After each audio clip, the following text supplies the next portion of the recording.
के सेशन हम लोग ये बात करेंगे कि आप इंटरव्यू को आप कैसे फेस करेंगे और अपना जो आपका जो डिफिकल्टीज है उसको कैसे आप सॉल्व करेंगे। जैसे कि मान लीजिए कभी कभी क्या होता है कि जब भी हम लोग एग्जाम में अपेयर होते हैं तो वहां पर आपका थ्योरी नॉलेज रहता है, मतलब कि आपके पास जो कॉन्सेप्ट है वो आपका क्लियर है, लेकिन इसको प्रैक्टिकली आप कितना इंप्लीमेंट करते हैं। जैसे कि आप बहुत सारा थ्योरी को समझिए, लेकिन जब आप नौकरी करेंगे या जब भी आप कोई जॉब करेंगे वहां पर क्या होता है कि प्रैक्टिकल आप उसको इंप्लीमेंट करते हैं, मतलब जो आपका जो नॉलेज है वो थ्योरी में उसको आप कन्वर्ट करते हैं प्रैक्टिकल में। बस यही होता है कि आपको कुछ ऐसे बेसिक सवाल आपसे उस समय पूछा जाएगा या ऐसे कॉम्प्लिकेटेड सवाल पूछा जाएगा कि ताकि आप उसको बता सकें। जैसे कि आपको फॉर एग्जांपल एग्जाम में क्या होता है कि जब भी आप क्वेश्चन को अटेम्प्ट करते हैं तो हो सकता है कि वो आपका कॉन्सेप्ट के हिसाब से हो, लेकिन इंटरव्यू में क्या होता है कि आपको ऐसा कॉम्प्लिकेटेड सवाल दे देगा जिसके वजह से हो सकता है कि आप उलझ जाए या फिर आपको जो कॉन्सेप्ट है उसमें आपको मतलब फंसा दे। जैसे कि कभी कभी क्या होता है कि कुछ क्रिटिकल क्वेश्चन भी आपसे उस समय पूछ देगा या फिर कुछ आईक्यू वाला पूछ देगा या फिर कुछ एथिक्स वाला सवाल पूछ देगा। अब बस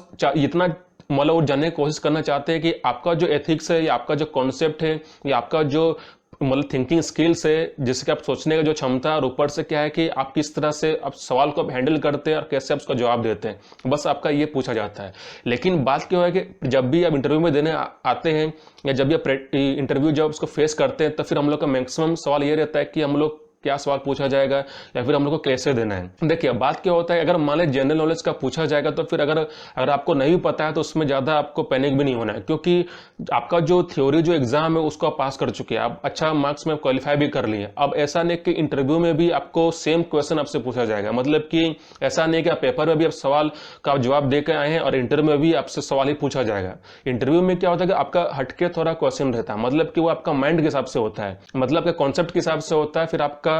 स्किल्स के हिसाब से होता है, मतलब कि वो आपके स्किल्स देखेगा कि जब भी कोई सवाल या कुछ भी कंडीशन या सिचुएशन जब ऐसा कुछ खड़ा हो जाता है तो उस सिचुएशन को आप कैसे हैंडल करते हैं। जैसे कि फॉर एग्जांपल आपका आईएएस का या आईपीएस का, अब आईएएस में क्या होता है कि वो कुछ आपका एथिक्स देखेगा, मतलब कि आपका सिचुएशन देखेगा। जब भी आप आईएएस वाले जब आप इंटरव्यू देने जाएंगे तो वहां पर क्या होता है कि कुछ आपको सिचुएशन दे देगा या कुछ आपको कंडीशन दे देगा। अब उस कंडीशन में आप कैसे हैंडल करते हैं और उस कंडीशन से आप कैसे निकलते हैं, बस आपसे यही थोड़ा सा कॉम्प्लिकेटेड आपसे मतलब क्वेश्चन पूछता है। अब बात होता है कि हर इंसान का अलग अलग एक्सपीरियंस होता है, हर इंसान का अलग अलग अपना प्रैक्टिकल वो इमेज होता है, तो उसको आप कैसे हैंडल करते हैं। जैसे कि मान लीजिए आप फास्ट में क्या होता है कि आपके कुछ आप प्रैक्टिकल एक्सपीरियंस किया और उस हिसाब से क्या होता है कि आप उस सिचुएशन को या फ्यूचर में या प्रेजेंट में उसको कैसे हैंडल करते हैं। जैसे कि मान लीजिए कभी कुछ सिचुएशन ऐसा पैदा हो गया है तो उस समय आप कैसे उसको हैंडल करते हैं, बस आपके आईएएस में यही पूछा जाता है। जैसे कि मान लीजिए कभी आपका दंगा हो जाता है या फिर कभी हड़ताल हो जाता है या फिर कुछ आपका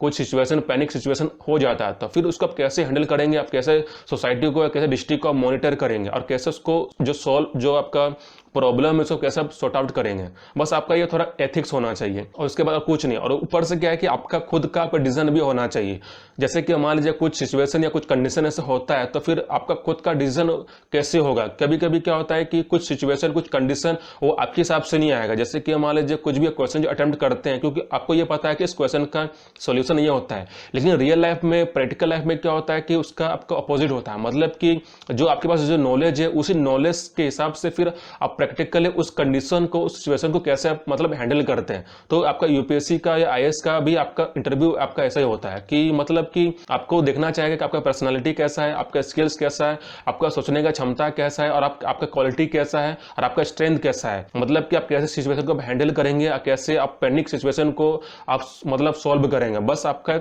ऐसा सिंपल क्वेश्चन रहता है, लेकिन हम लोग उस प्रैक्टिकल चीज को हम लोग समझ नहीं पाते हैं और हम लोग उसी क्वेश्चन को थोड़ा हम लोग पैनिक समझ लेते हैं और हम लोग उसी क्वेश्चन को स्ट्रेस भी ले लेते हैं और फिर हम लोग उसको ठीक से जवाब भी नहीं दे पाते हैं। अब इंटरव्यू में क्या होता है कि आपको बस इतना ही जानना है कि उसको कैसे आपको सॉल्व करना है और ऊपर से इंटरव्यू में कैसे आपको मतलब क्रैक करना है। अब इसका मेथड क्या है कि एक्सपीरियंस, जब भी कभी इंटरव्यू देने आप जाते हैं तो आपके पास एक्सपीरियंस प्रैक्टिकल वाला होना चाहिए। अब ऐसा नहीं कि इसके लिए कोई आपका एक सिलेबस होता है या फिर कुछ पैटर्न होता है। इसका एक सिंपल क्या है कि जितना प्रैक्टिकली सिचुएशन कंडीशन को फेस करेंगे उतना आपका जो एक्सपीरियंस बढ़ता जाएगा, उतना आपके पास नॉलेज भी रहेगा और उतना आपके पास आइडिया भी रहेगा कि कैसे इंटरव्यू का जो क्वेश्चन कैसे हम हैंडल करेंगे। और वो आपका एक्सपीरियंस ही आता है। जैसे कि कभी कभी क्या होता है कि हर इंसान को रिजेक्शन का आपका डर रहता है कि कहीं हम इंटरव्यू में रिजेक्ट ना हो जाए। तो आपका ये डर भी एक अच्छा होता है, क्योंकि डर की वजह से क्या होता है कि आप आगे का जो समस्या उसका आप सॉल्व करते हैं। तो इस तरह से क्या होता है कि जब भी आप इंटरव्यू आप देंगे तो वहां पर आपका सबसे पहला सवाल आपको यही जानना है कि हमको इंटरव्यू में कैसे बेस्ट देना है। जैसे कि कभी कभी क्या होता है कि कुछ क्वेश्चन को समझ में नहीं आता है। अब ऐसा नहीं कि आप क्वेश्चन को नहीं समझेंगे तो फिर आप कुछ और जवाब देंगे या फिर आप बोलेंगे कि हमको ठीक से समझ भी नहीं आया। अगर मान लीजिए क्लियर आपको समझ में नहीं आता तो उसको मना कर देना है, क्योंकि अब ऐसा नहीं कि कुछ बना बना के बोलेंगे, क्योंकि वो देखना चाहता है आपका जेन्युइन जवाब, मतलब कि आप कितना जेन्युइन है और आप कितना ट्रूथ है खुद से। क्योंकि इंटरव्यू में क्या होता है कि आप कोई भी सवाल का जो जवाब है उसको आप घुमा फिरा के या फिर आप कुछ फेक जवाब नहीं दे सकते। आपका जो जवाब है वो आपका जेन्युइन होना चाहिए, आपका वो ट्रूथ होना चाहिए, क्योंकि आपके मुंह से जो भी निकलेगा वो आपका सच होना चाहिए, तो वो आपके हिसाब से होना चाहिए। क्योंकि जब भी आप कोई भी कंडीशन आप कुछ पैदा होता है तो उसको सॉल्यूशन या उसको कुछ प्रॉब्लम को आप सॉल्व करेंगे, ये आपका जेन्युइन खुद का डिसीजन और खुद का स्टोरी भी होना चाहिए। और इस हिसाब से क्या होता है कि अगर मान लीजिए उसे जो भी आपका कोई इंटरव्यू ले रहा है, अगर उसको आपका जो जेन्युइन जो थॉट है, जेन्युइन जो आपका जो पर्सनैलिटी है, अगर उसको पसंद आ जाएगा तो फिर आपको इंटरव्यू में आपको मतलब अच्छा मार्क्स भी मिल जाएगा। लेकिन बात क्या है कि अगर मान लीजिए कुछ सवाल आपको समझ में नहीं आया तो डायरेक्टली उसको बोल दीजिए कि हमको इस सवाल का जवाब हमको नहीं पता है, या उसको आप मूव ऑन भी कर सकते हैं।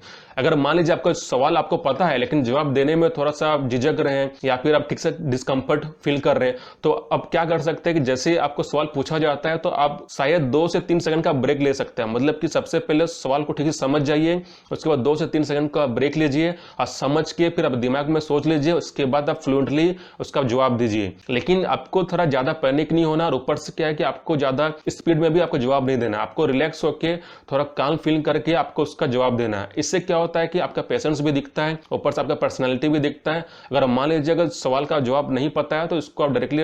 आप इसको एक्सेप्ट कीजिए और उसको बोल दीजिए कि हमको इसका सवाल का उतना पता नहीं है, और ऊपर से आप इसको मूव ऑन कर भी कर सकते हैं। लेकिन बात यही होता है कि अगर मान लीजिए आप उस जवाब मतलब उस सवाल का अगर आप उल्टा जवाब देंगे तो जो आपका जो इंटरव्यू ले रहा है उनको तो पता, वो आपसे बहुत सीनियर है, तो उनको तो पता चल जाए कि आप जो जवाब दे रहे हैं वो फेक है, वो आपका जेन्युइन नहीं है। तो अगर मान लीजिए कुछ जवाब या कुछ सवाल आपसे पूछा जाता है और उस सवाल का आपको ठीक से जवाब नहीं पता है तो उसको आप उसको एक्सेप्ट कर लीजिए और उसको मना भी कर दीजिए। लेकिन बात यही होता है कि जितना आप इंटरव्यू में जितना आप जेन्युइन रहेंगे, जितना आप खुद का पर्सनैलिटी और आप नेचुरल रखेंगे और जितना आप पेशेंस रखेंगे, जितना धैर्य रखेंगे, उस हिसाब से आपको मार्क्स भी अच्छा मिल जाएगा और उस हिसाब से आपका इंटरव्यू भी आपका मतलब क्लियर हो जाएगा।